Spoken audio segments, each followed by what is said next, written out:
Hello বন্ধুরা, কেমন আছেন সবাই? আশা করি সবাই ভালো আছেন। আমিও ভালো আছি। প্রীতি রানী চ্যানেলে সবাইকে স্বাগতম জানাচ্ছি। এই তো শিবরাত্রি পূজা চলছে, ঠাকুর পূজা দিচ্ছে। তো আমিও পূজা দিব, তবে এখানে সিরিয়াল ঠাকুর পূজাটা শেষ হলেই তারপর আমি পূজা দিব। এই তো ঠাকুর পূজা করছে, আমি সাইডে দাঁড়িয়েছিলাম আর ওই যে পূজার থালি সাজিয়ে রেখেছি। তো এই তো ঠাকুর পূজা শেষ করুক, তারপরে সময়সূচি মেনে আমরাও পূজা দিব। তো এটা হচ্ছে পরের দিন, মানে যেদিন সবাই করছে আর কি, মানে উপাসটা ভাঙছে, তো সেদিন আমরা ব্রত পালন করছি। তো এই তো মহাদেবকে সবাই আস্তে আস্তে একজন একজন করে জল ঢালতেছে। এই ভিডিওটাও আমি নিছি আর কি।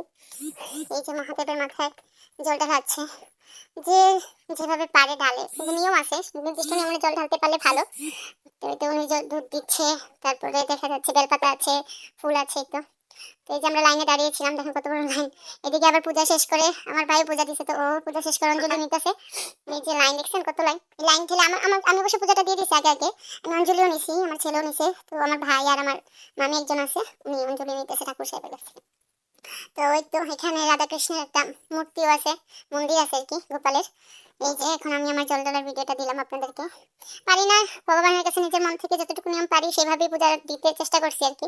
সবাই ক্ষমা দৃষ্টিতে দেখবেন, আর ভিডিওটা ভালো লাগলে লাইক কমেন্ট শেয়ার তো করবেন, অবশ্যই পাশে থাকবেন। আপনার পাশে থাকলে ভালো লাগে।